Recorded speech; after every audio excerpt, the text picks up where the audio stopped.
A high school hallway. A girl struggling to walk. Dozens of students passed by. No one stopped. No one cared. Until the janitor stepped in. And what happened next? The entire room froze when she took her first step. This is a story about the unnoticed heroes, and a moment one act of kindness changed everything. Before we begin, make sure to subscribe, like, and hit the bell for more heartwarming stories. The girl everyone ignored. The bell rang at Lincoln High, signaling the start of another Monday morning. Students flooded the hallways, backpacks slung over shoulders, laughter bouncing off the lockers. The air smelled like cheap perfume, pencil shavings, and the faint tang of cafeteria pizza from lunch period. Nobody noticed Mia Carter. She moved slowly, gripping the edge of a locker for balance. Her right leg dragged slightly, a dull, persistent ache shooting up her thigh with every step. She had learned to hide it, biting her lip instead of wincing, keeping her gaze fixed ahead so no one would see the pain in her eyes. But today was worse than usual. A group of seniors shoved past her, their backpacks knocking into her shoulder.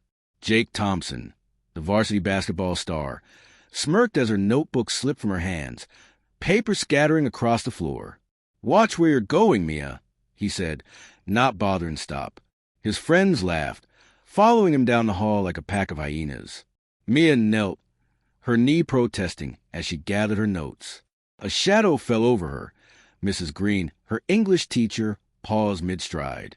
For a second, Mia thought she might help, but then the teacher checked her watch, sighed, and walked away. The bell had rung. Being late was worse than stopping. Mia swallowed hard. She was used to this. The invisible girl in the hallway, the one nobody saw unless they were laughing at her. She had transferred to Lincoln High last year, right after her diagnosis. A rare muscle disorder. Progressive. Unfixable. You'll need mobility aids eventually.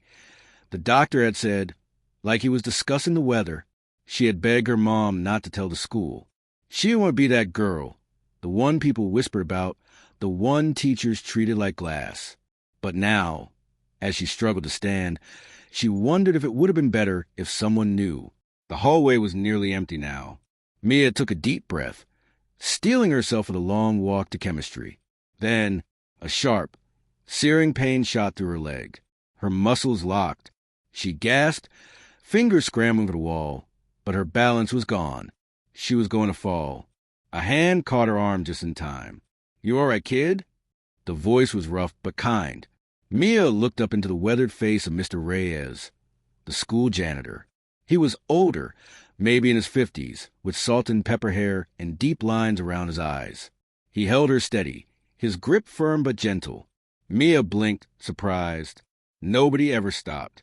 I'm fine," she lied automatically. Mr. Reyes didn't look convinced. His eyes flicked to her leg, then back to her face. He'd seen something. "You need to sit down?" Mia hesitated. She didn't know this man. Just a guy who mopped the floors, the one kids made jokes about when they thought he couldn't hear. But there was something in his expression, a quiet understanding, like he knew pain. Before she could answer, the overhead lights flickered. A strange, low rumble echoed through the hallway, like distant thunder. Mia's leg gave out completely. Mr. Reyes moved fast, catching her before she hit the ground. His arms were surprisingly strong for an older man. "Whoa, easy," he murmured. Mia's face burned with embarrassment. "I'm sorry, I just need a second." But then she saw his expression change. His gaze locked onto something behind her, his grip tightening slightly. Mia turned. At the far end of the hallway, the flickering lights settled into an eerie, dim glow. The air felt heavier, like the whole school was holding its breath. And then, a shadow moved, just for a second, just enough to make Mia's heart pound. Mr. Reyes exhaled sharply. "We should get you out of here." Mia wanted to ask what he meant, what he saw, but the pain in her leg flared again, stealing her words. And in that moment, she realized something unsettling. Mr. Reyes wasn't just a janitor. And whatever was happening in this hallway, he'd seen it before. The janitor's secret. The flickering light stabilized as Mr. Reyes guided Mia down a side hallway, away from the eerie stillness that had settled over the main corridor. His grip was firm on her elbow, not forceful but insistent, like he knew exactly where to take her. "Where are we going?" Mia asked, her voice barely above a whisper. The pain in her leg had dulled to a throbbing ache, but her heart still pounded from whatever strange moment had just happened. "Somewhere quiet," Mr. Reyes replied. His tone left no room for argument. They turned a corner, passing the empty auditorium, its door slightly ajar as if someone had left in a hurry.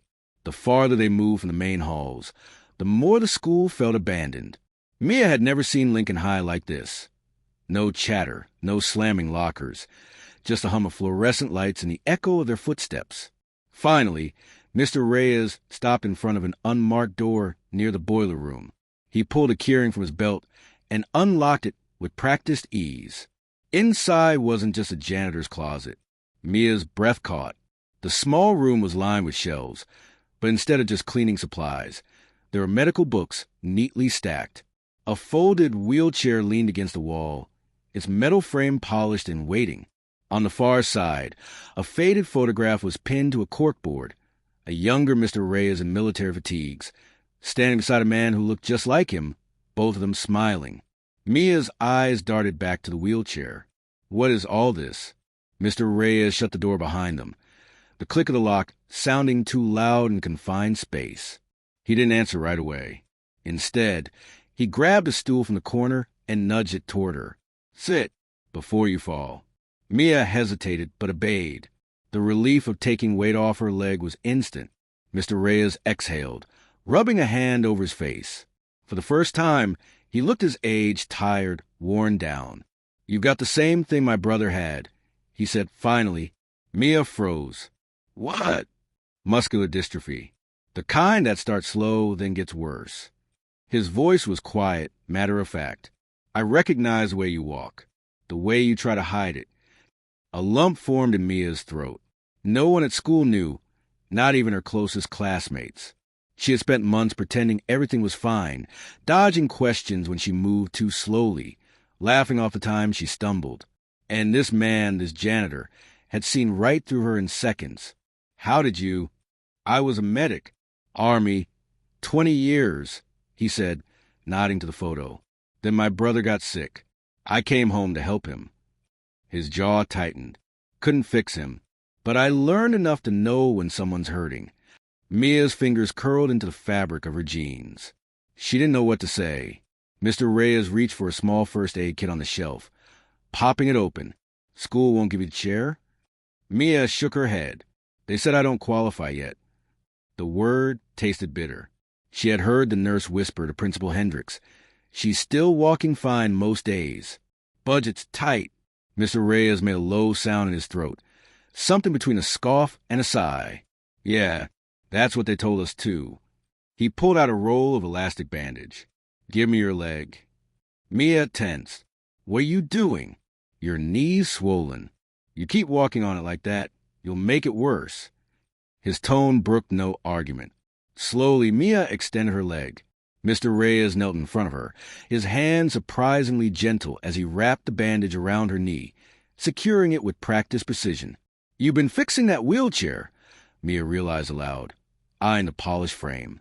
"Figured you'd need it sooner than they'd admit." A strange warmth spread through Mia's chest, part gratitude, part disbelief. This man, a stranger, had been quietly preparing for her. Before she could respond, a sharp knock rattled the door. "Mia Carter?" Principal Hendricks' voice rang through the wood. "Are you in there?" Mia's stomach dropped. Mr. Reyes' hand stilled on the bandage.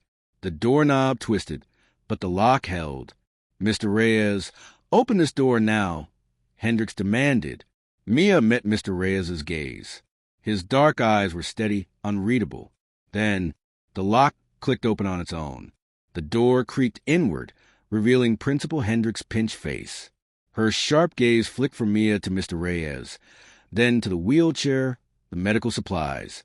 Her lips thinned. "Explain." Mr. Reyes stood slowly. "Just helping a student."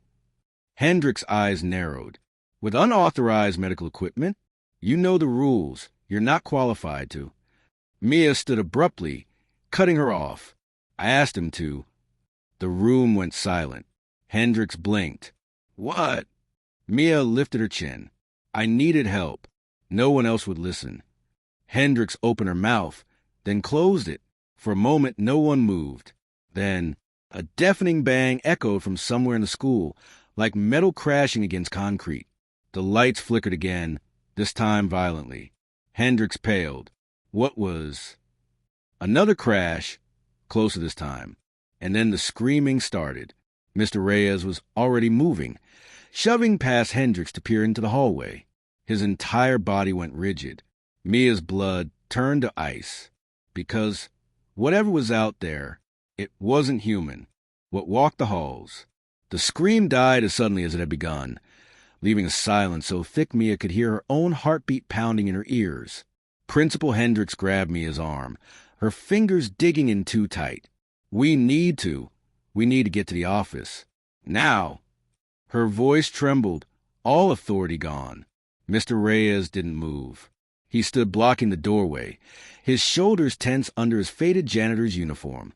The fluorescent lights above them buzzed and flickered, casting jagged shadows across his face. Mia swallowed hard. What's out there? Another crash shook the building, closer this time. Something heavy was moving through the halls. Something that didn't walk like a person. Mr. Reyes turned just enough to meet Mia's eyes. Stay behind me. Then to Hendricks, get the lockdown button. The principal didn't argue. She pushed past them, her heels clicking frantically against the tile as she ran toward the main office. Mia wanted to run too, but her leg, a guttural screech tore through the hallway, the sound like metal being twisted apart. Mia's breath caught. That wasn't human. That wasn't possible. Mr. Reyes reached back, without looking, and grabbed her hand. His palm was rough, warm. Move. Quietly. They edged into the hallway. The overhead lights were failing now. Whole sections plunged into darkness. Mia squinted into the gloom, and saw it, at the far end of the corridor, something hunched near the lockers. Too tall, too thin, its limbs bent at wrong angles, twitching like a spider testing its legs. The dim light glinted off something metallic, where its face should have been. Mia's throat closed.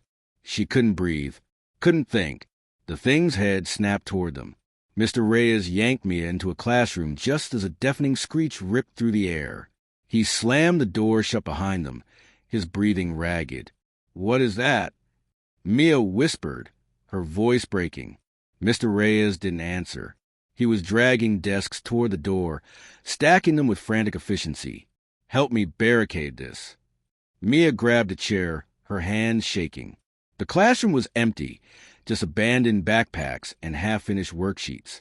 A math lesson still written on the board. Another crash. Closer. The thing was coming. Mia's vision blurred with tears. We're going to die. Mr. Reyes grabbed her shoulders, forcing her to look at him.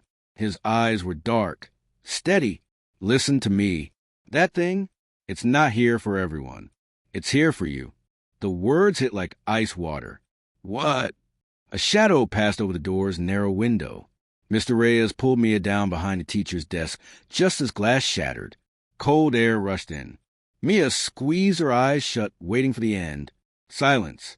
Then, tap, tap, tap. Something was in the room with them. Mia dared to peek over the desk's edge. The thing stood in the center of the classroom, its two long limbs folded awkwardly to fit under the ceiling. Up close, Mia could see its face was some kind of broken mask, rusted metal and cracked glass, wires snaking out like veins. It turned its head slowly, scanning the room, looking for her. Mr. Reyes pressed a finger to his lips. His other hand reached slowly into his jacket pocket. The thing took a jerky step forward. Then another. Closer. Closer. Mia's lungs burned from holding her breath. The creature stopped inches from their hiding spot. A low, staticky hum vibrated from its chest. Mr. Reyes moved. He lunged up, flinging a handful of white powder straight into the thing's mask. It shrieked, an ear-splitting digital wail, staggering back as sparks erupted from its face. Run! Mr. Reyes hauled Mia to her feet, shoving her toward the emergency exit. They burst into the back stairwell, just as another inhuman scream tore through the school. Mia stumbled on the stairs, her bad leg giving out. Mr. Reyes caught her, practically carrying her down the steps. "Don't stop. Don't look back." Somewhere above them, metal screeched against concrete. The thing was following. Mia's chest ached. Her legs screamed in protest. But she ran. They hit the bottom floor, bursting into the boiler room. Mr. Reyes slammed the door shut, twisting the heavy lock. For one breathless moment, there was silence. Then, bang, the door shuddered in its frame. Bang, a dent appeared in the metal. Mr. Reyes was already moving, dragging an old filing cabinet in front of the door.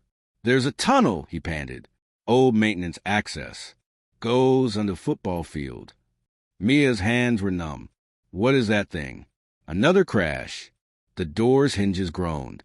Mr. Reyes wiped sweat from his brow. "You ever hear the Blackwing Project?" Before Mia could answer, the lights went out completely. In the pitch black, the only sound was the thing on the other side of the door. Scratching, tapping, breathing. Then the lock clicked open by itself. Mia reached blindly for Mr. Reyes and found empty air. A cold metal finger brushed her neck. She wasn't alone in the dark. The truth in the dark. The metal finger against Mia's neck didn't press down. Not yet. It hovered there, cold and unmoving, as if the thing was deciding what to do with her. Mia couldn't breathe, couldn't think. The darkness was absolute, pressing in from all sides. Somewhere in the blackness, she heard the faint crackle of static. Then, a sudden burst of light. Mr. Reyes stood in the far corner of the boiler room, holding up an old emergency flare. The red glow painted everything in bloody shadows, revealing the creature looming over Mia in horrifying detail. Up close, she could see it wasn't wearing a mask. The metal was its face. Rusted plates formed something almost like a human skull, with jagged gaps where a mouth should be. Behind the cracked glass of its eye sockets, tiny red lights flickered like dying stars. It turned its head toward the light with a mechanical whir. Mr. Reyes didn't hesitate. He hurled the flare straight at the creature's chest. The thing caught it effortlessly and screamed. The flare's fire wasn't normal. It burned white hot, spreading up the creature's arm like liquid. The metal blackened and curled, wires snapping like tendons. The stench of burning oil filled the room. "Now!" Mr. Reyes grabbed Mia's arm, yanking her toward a rusted door marked maintenance. They crashed through into a narrow tunnel, the only light coming from the dying glow of the flare behind them. Mia's bad leg threatened to give out with every step, but terror kept her moving. "What was that?" she gasped. "Blackwing Project," Mr. Reyes panted. "Military experiment. Machines that could learn, adapt." He risked a glance back. They were supposed to be shut down. The tunnel sloped downward, the air growing damp and thick. Somewhere ahead, water dripped in a steady rhythm. Mia's mind raced. "Why is it after me?" Mr. Reyes didn't answer right away. When he did, his voice was heavy. "Because you're like my brother. Your condition is not natural. It's a side effect. A cold knot formed in Mia's stomach." "What do you mean?" Another screech echoed through the tunnel behind them, distant but getting closer. Mr. Reyes picked up the pace. 20 years ago, there was an accident at the lab near town. A leak. People got sick. Most never knew why. His jaw tightened. "My brother was one of them. You must have been exposed somehow. Maybe your parents worked there. Maybe you live near the old site." Mia's breath hitched. Her dad had worked at some government facility before he left. He'd never talked about it. A new sound cut through the darkness. The creature wasn't just following now. It was laughing, a broken, staticky sound that raised the hairs on Mia's arms. The tunnel opened suddenly into a large storm drain. Moonlight filtered through a great high above. Mr. Reyes scrambled up a rusted ladder, heaving at the cover. It didn't budge. "Help me," he grunted. Mia climbed, her arms shaking. Together, they pushed. The grate gave way with a screech. Cool night air washed over them as they tumbled onto the football field. The school loomed in the distance, its windows dark. No alarms. No police. Like nothing was wrong. Mr. Reyes hauled Mia to her feet. We need to... A metal hand burst through the open grate, fingers scrabbling at the grass. They ran, across the field, past the empty bleachers. Mia's lungs burned, her legs screaming in protest. But she didn't stop, couldn't stop. A loudspeaker crackled to life near the parking lot. Principal Hendrick's voice, shaky but clear. Attention, this is a lockdown. All students, shelter in place. The message cut off with a burst of static. Mr. Reyes skidded to a stop by his beat-up pickup truck, fumbling for his keys. Get in. Mia didn't move. We can't just leave everyone. The creature emerged from the field's shadows, its movements jerky now, one arm hanging useless at its side. But it was still coming. Mr. Reyes met Mia's eyes. You're the only one it wants. If we leave, it follows. The truth hit her like a physical blow. All this terror, all this running, it was because of her. The creature took another step forward, its remaining eye fixing on Mia with terrible focus. She made her choice. Mia yanked open the passenger door. Go! The engine roared to life just as the creature lunged. Mr. Reyes slammed the truck into reverse, tires spitting gravel.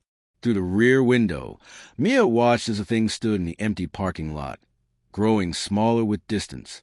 It didn't chase them. It just waved, like it knew this wasn't over. Mr. Reyes exhaled shakily. We need to find the others like you. Before they do... Mia stared at her trembling hands. All her life, she thought she was sick. Now she knew she was something else entirely. This isn't the end of Mia's story. If you want to see what happens next, who else is out there, make sure to subscribe and turn on notifications. Because the truth, it's just getting started.